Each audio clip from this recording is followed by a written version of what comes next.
Actually, where is it? Oh, yeah, sorry. When you see Anthony Daniels put on his C-3PO outfit, I was standing next to you and he turned back. He turned to me and he said, it's like an icon here, you know? So there's still that kind of like enjoyment that we all have because I grew up with watching these characters. But you got out again. Get back in there. We got it. We have something. I was on set with C-3PO and it really took me back. I really remembered what it was like to be 6 or 7 and watching these films, and I felt the excitement of being in them, you know, now. Here's 3PO. Now it is Star Wars. Star Wars has arrived. That's what I wanted to see. How do you do? My name's George. I'll be your director today. The weird thing about 3PO, of course, is for the most part, he's completely out of his element. In all the other movies, he's gone around saying, Protocol? Why, it's my primary function, sir. It's what I do. I translate. And he's had this terrible time because he's been put in fights and fires and mangled up and met all sorts of weird creatures. And the great thing about Episode 3 is he is in his milieu. For the first time, he is golden. This is the first film you've ever been shiny in. Well, apart from the end scene. The very end of 4. But this is your moment to shine. Except you reflect also the crew and the camera and everything else on the Mars. Folks, we need to clear the set, please. We've got a lot of reflection problems on C-3PO. This is one where we bite the bullet. We go for shiny and we do it. And we'll let John fix it. This area here with all the darkness against the gold is actually a cameraman, and this is his camera. You can see it muddies up the clean, reflective look of C-3PO. This shot took about 2.5 to 3 days. Constant frame-by-frame painting, sampling from different areas. Eventually it's a combination of recreating each frame, sampling from a frame that's completed, until at the end you have the completed shot. It's kind of ironic. He was one of my favorites when I was young, so it's just very ironic that now in my 30s I'm painting on him.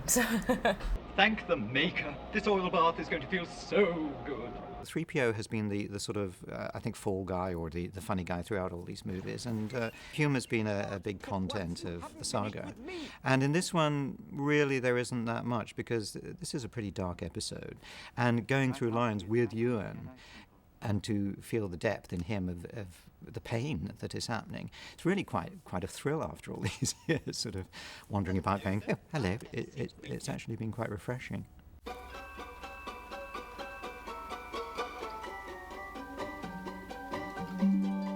I would just love to wear something that I could sit down and be comfortable in. And also to gesture in, to have free expression, to use my face, to use my hands, to use, all this kind of thing. But I don't, so I've had to make the most of it.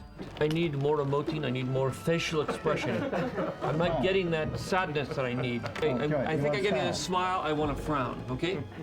Maybe part of the reason he works as a rather tragic figure is my aloneness in there.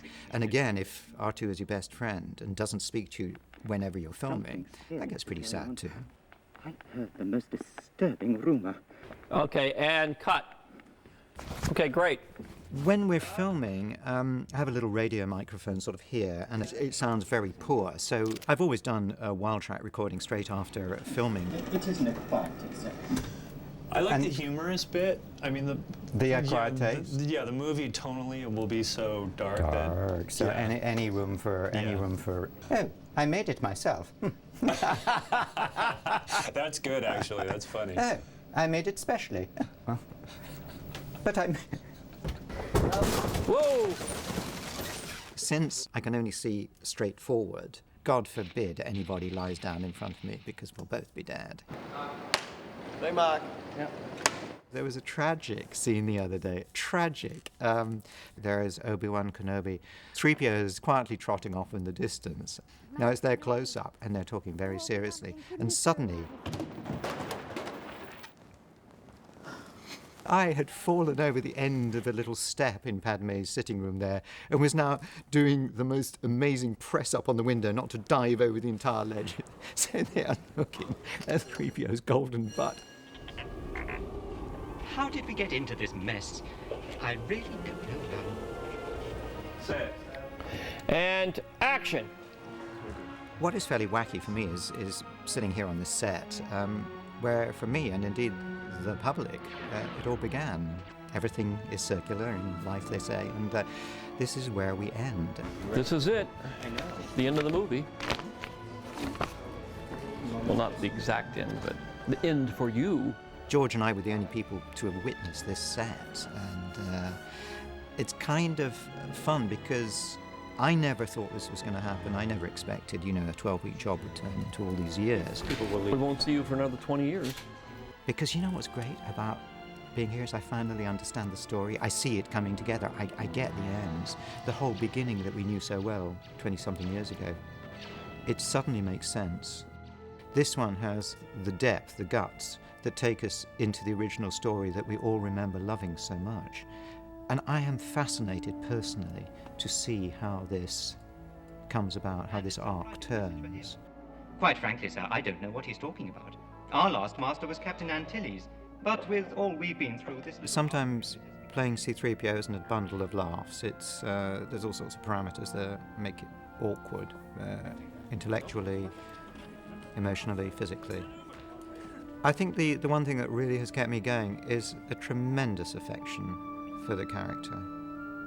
For a character who's just benign, delightful, weird, Typical. sad, lonely. I think we'd all be glad to know him. Come on, R2, we're going.